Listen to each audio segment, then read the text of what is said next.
नमस्कार दोस्तों, मैं आपका दोस्त नारायण स्वागत करता हूं अपने YouTube चैनल नारायण 0007 में। आज आपको रिव्यू दूंगा रॉयल इनफील्ड की क्लासिक 350 BS3 इंजन के साथ आती थी। ये 2016 मॉडल गाड़ी है। आज आपको इसके बारे में बताऊंगा।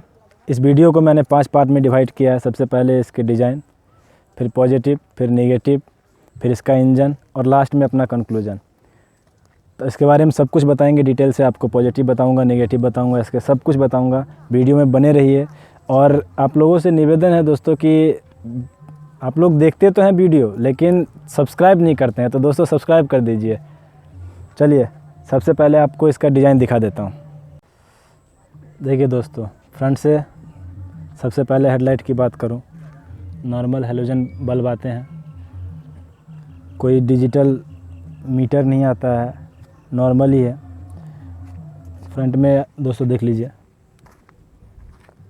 डिस्क ब्रेक आते हैं। ड्यूल चैनल नहीं है, पीछे ड्रम ब्रेक ही आता है, लेकिन आगे में डिस्क ब्रेक आता था उस वक्त। अभी तो खैर BS6 में पीछे भी डिस्क ब्रेक आता है।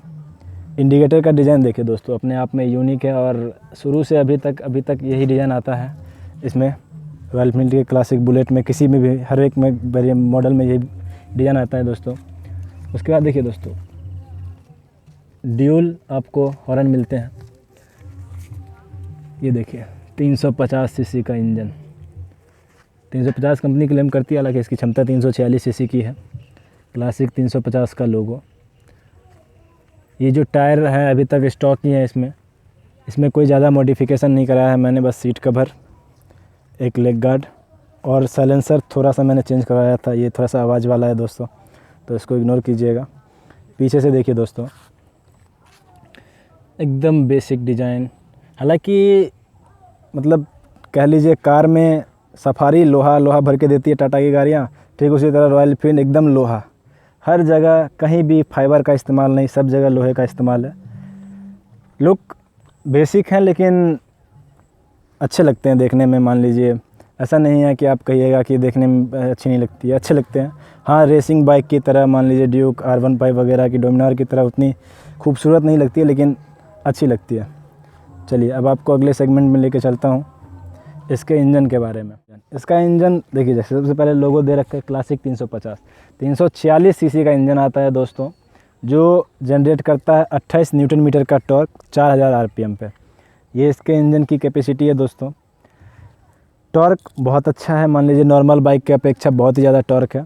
टॉर्क आपको महसूस भी होता है गाड़ी में। पावर की कोई कमी नहीं है। मान लीजिए कोई कैसा भी रास्ता हो, कैसे भी रोड हो, 3 लोग बैठे हो आराम से लांघ देती है, 2 लोग बैठे हो तब भी लांघ देती है, कोई दिक्कत नहीं। तो अभी भी आप देखिए दोस्तों, थोड़ा बहुत मैं आपको यहाँ के नज़ारे दिखा देता हूँ। मैं बांध पे आया हुआ हूँ, लगभग 20 फीट ऊँची बांध थी और हम लोग अभी 3 आदमी बैठ के आए हैं, आराम से गाड़ी चढ़ गई, कोई दिक्कत नहीं हुई। इंजन इसका शानदार है दोस्तों, लेकिन वही है कि आप इसके इंजन को टाइम से मेंटेन करें। अगर आप इसकी टाइम से सर्विस नहीं कराते हैं तो इसका इंजन जल्दी सीज होता है। आप इसको हीरो की तरह या फिर होंडा की बाइक की तरह इस्तेमाल नहीं कर सकते हैं कि चलो भाई चल रहा है, चलने दो। ये गाड़ी टाइम से सर्विस मांगती है। चलिए अब जब इंजन की बात हो ही रही है तो इसमें आपको मैं बता देता हूँ कि सर्विस कॉस्ट कितना आता है। देखिए सर्विस कॉस्ट, आप अगर बाहर से करवाते हैं इसका सर्विस, तो इसमें 2.5 लीटर इंजन ऑयल लगता है। पीछे वाला ब्रेक शू लगभग हर सर्विस में चेंज होता ही है, फिर फ़िल्टर वगैरह जो सब है वो सब। तो आप एक नॉर्मल सर्विस कराते हैं तो एवरेजली मान लीजिए 3000 से लेके 3500, अगर थोड़ा बहुत मान लीजिए पार्ट डल गया तो 3500 से 4000 के बीच में इसकी सर्विस कॉस्ट आती है। ये मान लीजिए इसके इंजन के बारे में था। इंजन के ही सेगमेंट में मैं आपको माइलेज भी बता देता हूँ दोस्तों। सिटी में दोस्तों ये, हालांकि कंपनी 41 का माइलेज क्लेम करती है, लेकिन ये इतना माइलेज देती नहीं है। सिटी में आपको ये 20 से लेके 25 के बीच में देगी, जो भी एकदम एक्यूरेट होता है। कोई कहता है 25 से 30 के बीच में देती है, लेकिन नहीं, उतनी नहीं देती है। अगर बम्पर ट्रैफिक हो तो 20 से लेके 25 के बीच का माइलेज देती है। हाईवे पे ये इंक्रीज हो जाता है। हाईवे पे ये माइलेज 30 से 35 के बीच में होता है। अगर सिटी में बम्पर टू बम्पर ट्रैफिक ना हो तो 25 से 30 के बीच का भी माइलेज गाड़ी देती है। अगर बम्पर टू बम्पर ट्रैफिक हो तो 20 से 25 का माइलेज देती है। हाईवे पे 30 से 35, अगर आप बहुत प्यार से चलाते हैं तो 36-37 भी दे देती है। मेरी गाड़ी अभी 25 के आसपास का माइलेज निकालती है दोस्तों, क्योंकि मैंने इसका साइलेंसर बदलवा रखा है थोड़ा सा आवाज़ के लिए, तो उतना का माइलेज मेरी गाड़ी निकाल के देती है। अभी तक गाड़ी को 4 साल 5 साल हो गए हैं, मेजर बात करूं इसमें, इसके इंजन या फिर सर्विस में मेजर पार्ट चेंज में, तो मेजर में आप कह लीजिए, अब मेरी गाड़ी चली हुई है, देख लीजिए इधर से आप आके दिखा दीजिए, 20,341 किलोमीटर। इसमें मान लीजिए थोड़ा बहुत कम है क्योंकि एक बार कांटा ख़राब हो गया था, तो 400-500 किलोमीटर उसमें चली थी गाड़ी। मोटा मोटी मानिए आप 21,000 किलोमीटर मेरी गाड़ी चली है। 21,000 किलोमीटर में इसका 2 बार चेन स्पॉकेट चेंज हो गया है, जो कि अखरता है मान लीजिए कि 2 बार चेन स्पॉकेट चेंज हो जाना 21,000 किलोमीटर में। इसके ब्रेक शू 2 बार चेंज हो गए हैं, फ्रंट वाले, ये देखिए डिस्क पैड वाले। और एक बार मान लीजिए सेल्फ की किट जल गई थी, वो चेंज हुआ था, वो करीब 4,000-5,000 के आसपास का आया था। तो ये मेजर पार्ट चेंज हुए। इसके अलावा नॉर्मल सर्विस मान लीजिए इंजन ऑयल वगैरह चेंज होते हैं, और इसमें अभी तक कोई दिक्कत नहीं आई है। चलिए तब अब आपको अगले सेगमेंट की ओर लेके चलते हैं। अगला सेगमेंट दोस्तों, इसके पॉजिटिव। इसका पॉजिटिव देखिए मैं बताता हूँ। इसके पॉजिटिव सबसे पहले इसका सीट, इधर से आप दिखाइए, जो फ्रंट सीट है ना दोस्तों, बहुत ही ज़्यादा मतलब बहुत ही ज़्यादा हेल्पफुल रहती है। आपको ज़रा सा भी थकान फील नहीं होगा। लेकिन इसके नीचे स्प्रिंग टाइप सॉकर सस्पेंशन दे रखा है, जो अच्छा रहता है। मान लीजिए आपको गड्ढे में जर्क ज़्यादा फील नहीं हो जाता है। इसका सीट सबसे इसका पहला पॉजिटिव पॉइंट हो गया। दूसरा इसका पॉजिटिव दोस्तों, इसका इंजन। हाँ, वो इसका पॉजिटिव भी है दोस्तों। ये इंजन अगर आप टाइम से मेंटेन करें ना, तो लाखों किलोमीटर चलाइए, कोई फ़र्क नहीं पड़ता है। ये इसके पॉजिटिव हो गए 2। तीसरा इसका पॉजिटिव दोस्तों, इसके हेडलाइट। इसका हेडलाइट दोस्तों है तो हैलोजन बल्ब में, लेकिन बहुत ही अच्छा लाइट देता है रात में। मैंने बदलवाया नहीं है अभी तक, बहुत ही अच्छा लाइट देता है दोस्तों। ये इसका तीसरा पॉजिटिव पॉइंट हो गया। अगला पॉजिटिव पॉइंट दोस्तों, इसके आवाज़, जो मान लीजिए बुलेट लवर के फेमस है। ये देखिए,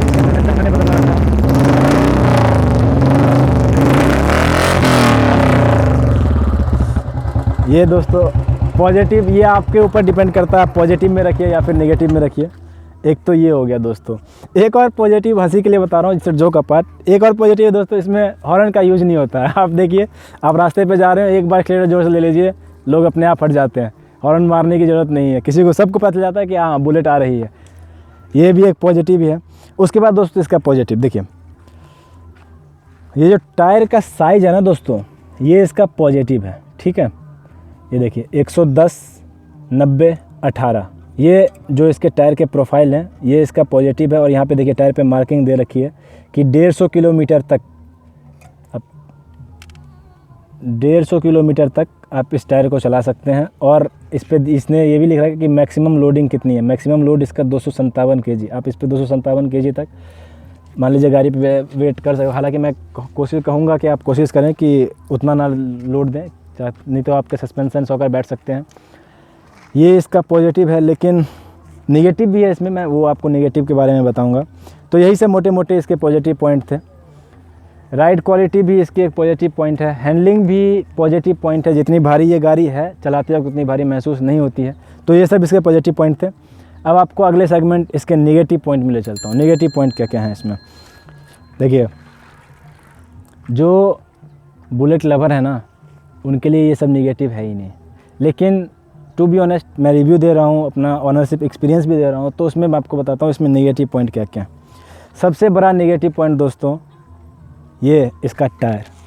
देखिए, अब तो मान लीजिए एलॉय का इन लोगों ने इस्तेमाल करना शुरू कर दिया, लेकिन उसमें भी अभी भी जहाँ तक मेरी जानकारी है वो ट्यूबलेस टायर नहीं दे रहे हैं। देखिए, ट्यूबलेस टायर ना आना, इतनी भारी गाड़ी अगर पंचर हो जाए ना, तो फिर मैंने वो सिचुएशन फेस कर रखी है दोस्तों, कि आप उस गाड़ी को 10 कदम भी नहीं आगे खींच सकते हैं, कहीं और ले जाना तो बहुत दूर की बात है। ये इसका सबसे बड़ा नेगेटिव पॉइंट है। उसके बाद इसका नेगेटिव पॉइंट दोस्तों, इसका जो पीछे वाला ब्रेक शू है ना दोस्तों, बहुत ही जल्दी ख़त्म होता है। मैंने आज सर्विस करा के लाई और मान लीजिए 1000 किलोमीटर जाते जाते वो ख़त्म हो जाता है।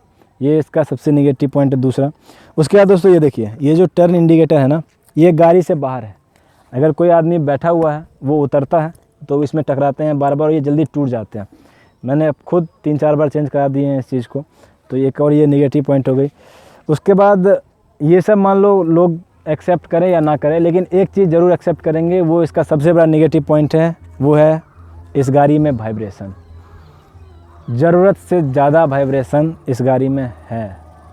आप जब गाड़ी को 60, 70, 80 तक ले जाइएगा, तब तक तो मान लीजिए ठीक रहती है, मान लो इतना वाइब्रेशन आपको पता नहीं पड़ेगा। लेकिन जैसे ही 80 से ऊपर आप इन सिचुएशन मान लीजिए किसी कंडीशन में आपको चलाना पड़े तो इतनी वाइब्रेशन इसमें है ना कि आपके दोनों हाथ हिलने लगते हैं। बहुत सारे लोगों को मैंने देखा है वो वाइब्रेशन रॉड लगा लेते हैं, बहुत सारे लोग आरपीएम कम करवा देते हैं कि वाइब्रेशन कम करे, लेकिन टू बी ऑनेस्ट उससे कोई फ़र्क पड़ता नहीं है। गाड़ी में वाइब्रेशन बहुत ही ज़्यादा है, तो वाइब्रेशन का पता आपको पड़ता है।